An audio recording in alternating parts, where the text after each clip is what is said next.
The Response of History to the Prophecy of Daniel by Uriah Smith. Narrated by Timothy Turner. Chapter 1. Daniel in Captivity. Daniel chapter 1, verses 1 and 2. In the 3rd year of the reign of Jehoiakim, king of Judah, came Nebuchadnezzar, king of Babylon, unto Jerusalem, and besieged it. And the Lord gave Jehoiakim, king of Judah, into his hand, with part of the vessels of the house of God, which he carried into the land of Shinar, to the house of his God. And he brought the vessels into the treasure house of his God. With a directness characteristic of the sacred writers, Daniel enters at once upon his subject. He commences in the simple historical style his book, with the exception of a portion of chapter 2 being of a historical nature, till we reach the 7th chapter, when the prophetical portion, more properly so called, commences. Like one conscious of uttering only well-known truth, he proceeds at once to state a variety of particulars by which his accuracy could be at once tested. Thus in the 2 verses quoted he states 5 particulars purporting to be historical facts, such as no writer would be likely to introduce into a fictitious narrative. Number 1, that Jehoiakim was king of Judah. Number 2, that Nebuchadnezzar was king of Babylon. Number 3, that the latter came against the former. Number 4, that this was in the 3rd year of Jehoiakim's reign. And number 5, that Jehoiakim was given into the hand of Nebuchadnezzar, who took a portion of the sacred vessels of the house of God, and carrying them to the land of Shinar, the country of Babylon, placed them in the treasure house of his heathen divinity. Subsequent portions of the narrative abound as fully in historical facts of a like nature. This overthrow of Jerusalem was predicted by Jeremiah and immediately accomplished B.C. 606. Jeremiah chapter 25, verses 8 to 11. Jeremiah places this captivity in the 4th year of Jehoiakim, Daniel in the 3rd.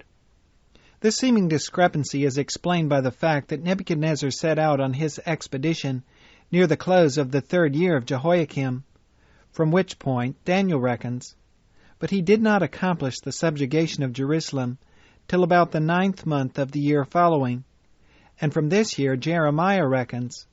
Prideaux, Volume 1, pages 99 and 100. Jehoiakim, though bound for the purpose of being taken to Babylon, having humbled himself, was permitted to remain as ruler in Jerusalem, tributary to the king of Babylon. This was the first time Jerusalem was taken by Nebuchadnezzar. Twice subsequently, the city, having revolted, was captured by the same king, being more severely dealt with each succeeding time. Of these subsequent overthrows, the first was under Jehoiachin, son of Jehoiakim, B.C. 599, when all the sacred vessels were either taken or destroyed, and the best of the inhabitants with the king were led into captivity. The second was under Zedekiah, when the city endured the most formidable siege it ever sustained, except that by Titus, in AD 70. During the 2 years' continuance of this siege, the inhabitants of the city suffered all the horrors of extreme famine. At length the garrison and king, attempting to escape from the city, were captured by the Chaldeans. The sons of the king were slain before his face. His eyes were put out, and he was taken to Babylon. And thus was fulfilled the prediction of Ezekiel, who declared that he should be carried to Babylon and die there, but yet should not see the place. Ezekiel chapter 12, verse 13. The city and the temple were at this time utterly destroyed, and the entire population of the city and country, with the exception of a few husbandmen, were carried captive to Babylon, B.C. 588. Such was God's passing testimony against sin. Not that the Chaldeans were the favorites of heaven, but God made use of them to punish the iniquities of his people. Had the Israelites been faithful to God and kept his Sabbath, Jerusalem would have stood forever. Jeremiah chapter 17, verses 24 to 27. But they departed from him, and he abandoned them. They first profaned the sacred vessels by sin, in introducing heathen idols among them, and he then profaned them by judgments, in letting them go as trophies into heathen temples abroad. During these days of trouble and distress upon Jerusalem, Daniel and his companions were nourished and instructed in the palace of the king of Babylon. And though captives in a strange land, they were doubtless in some respects much more favorably situated than they could have been in their native country. Verses 3 to 5. And the king spoke unto Ashpenaz, the master of his eunuchs, that he should bring certain of the children of Israel, and of the king's seed, and of the princes, children in whom was no blemish, but well favored and skillful in all wisdom, and cunning in knowledge, and understanding science, and such as had ability in them to stand in the king's palace, and whom they might teach the learning and the tongue of the Chaldeans.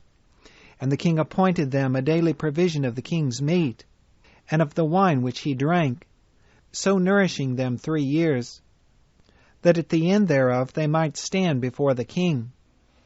We have in these verses the record of the probable fulfillment of the announcement of coming judgments made to King Hezekiah by the prophet Isaiah more than 100 years before, when this king had vaingloriously shown to the messengers of the king of Babylon all the treasures and holy things of his palace and kingdom. He was told that all these good things should be carried as trophies to the city of Babylon, and nothing should be left, and that even his own children, his descendants, should be taken away, and be eunuchs in the palace of the king there. 2 Kings chapter 20, verses 14 to 18. It is probable that Daniel and his companions were treated as indicated in the prophecy. At least we hear nothing of their posterity, which can be more easily accounted for on this hypothesis than on any other, though some think that the term eunuch had come to signify office rather than condition. The word children as applied to these captives is not to be confined to the sense to which it is limited at the present time. It included youth also, and we learn from the record that these children were already skillful in all wisdom, cunning in knowledge, and understanding science, and had ability in them to stand in the king's palace.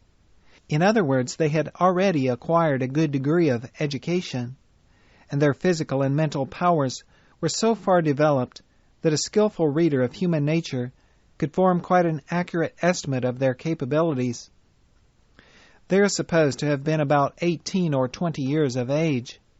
In the treatment which these captives received, we see an instance of the wise policy and the liberality of the rising king Nebuchadnezzar. Number 1, instead of choosing, like too many kings of later times, means for the gratification of low and base desires, he chose young men who should be educated in all matters pertaining to the kingdom, that he might have efficient help in administering its affairs. Number 2, he appointed them daily provision of his own meat and wine. Instead of the coarse fare which some would have thought good enough for captives, he offered them his own royal viands. For the space of 3 years, they had all the advantages the kingdom afforded. Though captives, they were royal children, and they were treated as such by the humane king of the Chaldeans. The question may be raised why these persons were selected to take part, after suitable preparation, in the affairs of the kingdom. Were there not enough native Babylonians to fill those positions of trust and honor? It could have been for no other reason than that the Chaldean youth could not compete with those of Israel in the qualifications, both mental and physical, necessary to such a position. Verses 6 and 7. Now among these were of the children of Judah Daniel, Hananiah, Mishael, and Azariah, unto whom the prince of the eunuch gave names. For he gave unto Daniel the name of Belteshazzar, and to Hananiah of Shadrach, and to Mishael of Meshach, and to Azariah of Abednego. This change of names was probably made on account of the signification of the words. Thus, Daniel signified in the Hebrew, God is my judge; Hananiah, gift of the Lord; Mishael, he that is a strong God; and Azariah, help of the Lord. These names, each having some reference to the true God, and signifying some connection with his worship, were changed to names the definition of which bore a like relation to the heathen divinities and worship of the Chaldeans. Thus Belteshazzar, the name given to Daniel, signified keeper of the hid treasures of Bel. Shadrach, inspiration of the sun, which the Chaldeans worshipped. Meshach, of the goddess Shaka, under which name Venus was worshipped. And Abednego, servant of the shining fire, which they also worshipped. Verses 8 to 16. But Daniel purposed in his heart that he would not defile himself with the portion of the king's meat, nor with the wine which he drank. Therefore he requested of the prince of the eunuchs that he might not defile himself. Now God had brought Daniel into favor and tender love with the prince of the eunuchs. And the prince of the eunuchs said unto Daniel, I fear my lord the king, who hath appointed your meat and your drink. For why should he see your faces worse liking than the children which are of your sort? Then shall ye make me endanger my head to the king. Then said Daniel to Melzar, whom the prince of the eunuchs had set over Daniel, Hananiah, Mishael, and Azariah, Prove thy servants, I beseech thee, 10 days, and let them give us pulse to eat and water to drink. Then let our countenances be looked upon before thee, and the countenance of the children that eat of the portion of the king's meat, and as thou seest, deal with thy servants. So he consented to them in this matter, and proved them 10 days. And at the end of 10 days their countenances appeared fairer and fatter in flesh than all the children which did eat the portion of the king's meat. Thus Melzar took away the portion of their meat, and the wine that they should drink, and gave them pulse. Nebuchadnezzar appears upon this record wonderfully free from bigotry. It seems that he took no means to compel his royal captives to change their religion. Provided they had some religion, he seemed to be satisfied, whether it was the religion he professed or not. And although their names had been changed to signify some connection with heathen worship, they may have been more to avoid the use of Jewish names by the Chaldeans than to indicate any change of sentiment or practice on the part of those to whom these names were given. Daniel purposed not to defile himself with the king's meat, nor with his wine. Daniel had other reasons for this course than simply the effect of such a diet upon his physical system, though he would derive great advantage in this respect from the fare he proposed to adopt. But it was frequently the case that the meat used by the kings and princes of heathen nations, who were often the high priests of their religion, was first offered in sacrifice to idols, and the wine they used poured out as a libation before them. And again, some of the meat of which they made use was pronounced unclean by the Jewish law, and on either of these grounds Daniel could not, consistently with his religion, partake of these articles. Hence he requested, not from any morose or sullen temper, but from conscientious scruples, that he might not be obliged to defile himself, and he respectfully made his request known to the proper officer. The prince of the eunuchs feared to grant Daniel's request, since the king himself had appointed their meat. This shows the great personal interest the king took in these persons. He did not commit them to the hands of his servants, telling them to care for them in the best manner, without himself entering into its details, but he himself appointed their meat and drink. And this was of a kind which it was honestly supposed would be best for them, inasmuch as the prince of the eunuchs thought that a departure from it would render them poorer in flesh and less ruddy of countenance than those who continued it. And thus he would be brought to account for neglect or ill treatment of them, and so lose his head. Yet it was equally well understood that if they maintained good physical conditions, the king would take no exception to the means used, though it might be contrary to his own express direction. It appears that the king's sincere object was to secure in them, by whatever means it could be done, the very best mental and physical development that could be attained.